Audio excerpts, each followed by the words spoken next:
1941년 나치가 이 유고슬라비아 왕국을 침공하면서 왕국이 이제 항복을 하고 멸망을 하게 되는데 그러면서 왕국은 주변 국가들로 전부도 갈라지게 되죠. 보시면 주변에 있는 국가들, 뭐 독일과 이탈리아, 헝가리 등 주변 국가들로 완전히 다 쪼개지면서 갈라진 걸 볼 수가 있죠.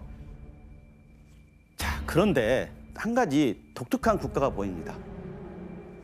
바로 이 크로아티아 독립국가 보이시죠? 크로아티아는 독립했지?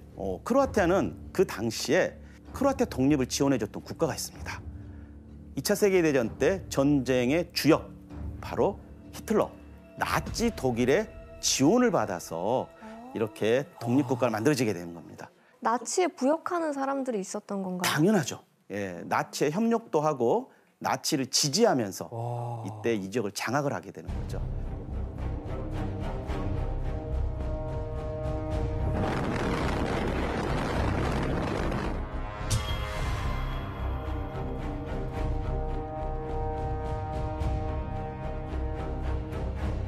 자, 이때 오늘 수업에 중요한 내용이 다시 등장합니다.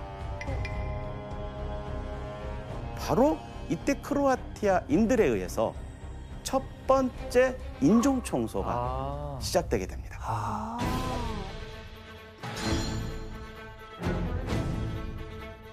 크로아티아 독립국가는 이제 나치를 등에 업고 이 지역에 있는 민족 중에서 크로아티안을 제외하고 나머지 민족들, 뭐 세르비아인, 당연히 유태인, 또 집시, 또 보스니아인 등을 대량 학살하고 탄압을 하게 되는데 그중에서 가장 큰 탄압을 받았던 민족이 누구였을 거라 생각하십니까? 세르비아? 당연하죠. 제일 셌으니까. 예. 왜? 힘이 가장 셌고 왕국 시절에 자기를 많이 괴롭혔으니까. 복수하는 거죠. 그렇죠. 복수하는 겁니다. 예. 자, 크로아티아인들이 저지른 그 인종 청소의 중심에 섰던 인물이 하나 있습니다. 안테 파벨리치라는 인물이죠. 안테 파벨리치 인물은요, 히틀러의 지원을 받아서 크로아티아 독립국가를 세운 지도자인데 As the commentator, the defender of religious freedom, a large share of Orthodox adherents as well, which created the Croat Orthodox Church. 히틀러하고 매우 닮은 점이 있습니다. 그 닮은 점이란 게 굉장히 극단적인 민족주의자다라고 할 수가 있습니다. 그리고 또 하나 여기에 더한 게 독실한 카톨릭 신자였습니다. 크로아티아는 기본적으로 카톨릭 국가입니다. 안테 파벨리치는 크로아티아 독립국가를 크로아티아인과 카톨릭 신자만이 살 수 있는 국가로 만들고 싶어 했습니다. 자, 아까 말씀드렸던 바와 같이 세르비아인은 정교도, 크로아티아인은 카톨릭인이죠. 보스니아인은 무슬림입니다. 그래서 그렇게 크로아티아인만이 살게 하려면 어떻게 되죠? 종교를 다른 종교를 믿거나 다른 민족들은 이 영토에서 청소를 시켜야 되겠죠. 자, 이게 바로 그가 실행했었던 인종 청소의 시작이다라고 할 수가 있습니다.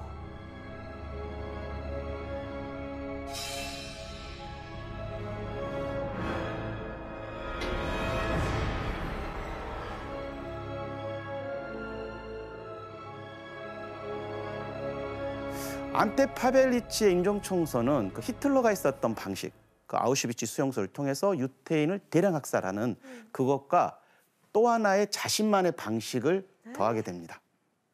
히틀러가 유태인들을 세상 어디에도 발을 딛지 못하게 하겠다라는 생각으로 갔다면 파벨리치는 여기에 더해서 종교 강제 개종 작업을 시킨 거죠. 어떤 종교로? 카톨릭으로. 맞습니다.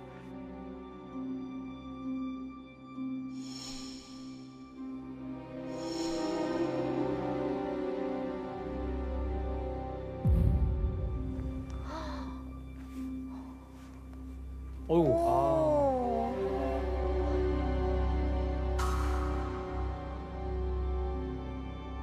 저 길거리에서 그냥 저렇게. 와. 심지어는 가정집에 들어가서 세르비아 가족 전체를 학살하기도 했고 이게 모두 종교 개종이란 명목 하에 앞세운 인종청소였다라고 할 수가 있죠. 야나 씨랑 디나 씨도 이때 얘기를 좀 들은 게 있으신가요? 네, 크로아티아 극우 세력이 종교와 민족이 다르다는 이유로 정말 많은 세르비아 사람들을 죽였다고 들었어요. 예를 들면 이렇게 저는 종교를 믿는 사람으로서 성으로 그려보라고 하면 저는 그냥 이렇게 바로 해요. 그 가톨릭 사람들 이거 할 때 달라요. 그래서 일부러 이렇게 그냥 성을 그려보라고 그렇게 하면 이거 나와서 바로 세르비아 사람이구나 그렇게 알 수 있어서 바로 죽였어요. 손가락 달랐죠? 뭐 세르비아 사람은 3개, 네, 크로아티아 사람은 5개 손가락을 네. 먹어요. 그렇게 차이 알 수 있어요. 그러면 이제 3개 하던 사람도 5개만 하면 살 수 있는 거잖아요. 근데 이렇게 갑자기 만약에 길 가다가 바로 성을 그려보라고 하면 습관적으로 하는구나. 습관적으로 자동으로 나와요. 3, 3은 9 이런 것처럼. 네, 전 정말 그런 뭐예요 게. 이게? 그런 것처럼 갑자기 하면 이걸 생각하고 이렇게 다닐 수는 없으니까. 갑자기 잠시만요. 시키면 나도 3개. 네, 그리고 순서도 다 맞는 비유가? 교수님, 안테 파벨리치가 히틀러랑 비슷한 면이 있다고 했잖아요. 뭔가 히틀러한테 못된 거 배워서 좀 따라한 그런 것도 있을까요? 네, 바로 인종 청소를 목적으로 해서 독일 그 당시 나치 정권이 만들었던 게 뭐죠? 강제 수용소를 만들었죠. 학살을 용이하게 하기 위해서. 크로아티아 독립국가 안에도 이 세르비아인, 유태인, 보스니아인 등을 그 함께 가두는 집단 수용소, 강제 수용소가 수십 군데가 있게 됩니다. 대체 이런 곳에서 어떤 일들이 일어났나? 이 당시 증언한 상황을 우리 혜성 씨와 우리 규현 씨가 한번 좀 읽어주시겠습니까? 네. 그들은 노래를 부르도록 강요하며 헤어져야 하는 어머니를 위해 우는 아이들의 울음소리가 들리지 않도록 했습니다. 아이들은 울며 비명을 질렀고 어머니들은 아이들을 위해 울었습니다.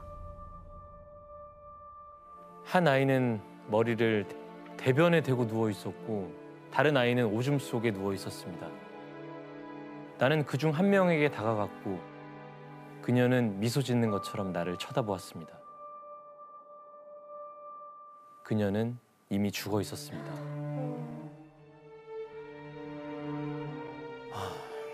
실제 수용소로 끌려온 사람들은 식량과 물, 위생용품들을 거의 제공받지는 못했었습니다. 근데 그냥 이렇게 지내다가 죽거나 혹은 강제로 처형을 당해서 죽거나 하는 그 2가지 길밖에 없었거든요. 그중 특히 가장 악명이 높았던 수용소가 있습니다. 바로 야세노바츠 수용소입니다. 야세노바츠. 얼마나 악명이 높았냐면 당시 나치 그 독일 히틀러 쪽에서도 크로아티아인들을 향해서 너무 이렇게 잔인하게 한다라고 할 정도 적당히 좀 해라라고 할 정도로 나치 쪽에서 예, 그럴 나치가 정도로 혀를 이렇게 내두를 잔인하게 정도로. 참혹하게 죽였습니다. 그래서 이곳에서만 4년 동안 최소 뭐 학자들마다 의견이 틀리지만 10만 명에서 최대 75만 명의 세르비아인 그리고 그의 민족들이 인종 청소라는 명목으로 집단 학살을 당했습니다. 진짜 많이. 그리고 여기에서 죽음을 당한 사람들은 이제 강에 내던지죠. 왜냐하면은 이런 그 전염병 때문에 강에 내던지게 되는데 강물을 따라서 오다 보면 그 강물이 그 세르비아 수도인 베오그라드라든지 주변 국가로 다 흘러갑니다. 그래서 세르비아 곳곳에 바로 이 시신들이 흘러내려오면서 그 참상들이 조금씩 알려지게 됐죠.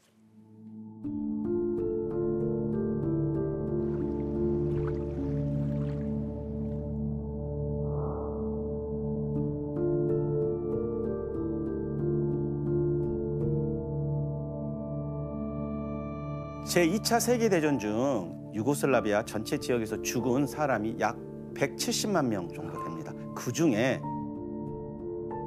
100만 명이 바로 이런 인종학살, 그래서 집단 학살을 당해서 죽었다라고 할 수가 있습니다. 이게 떠내려온 거예요, 그냥? 네네, 맞습니다. 근데 우리 외갓집 가족들도 저기서 죽었어요. 그래서 네. 그래서 아마 두 명 정도 저기서. 너무 속상하다. 맞아.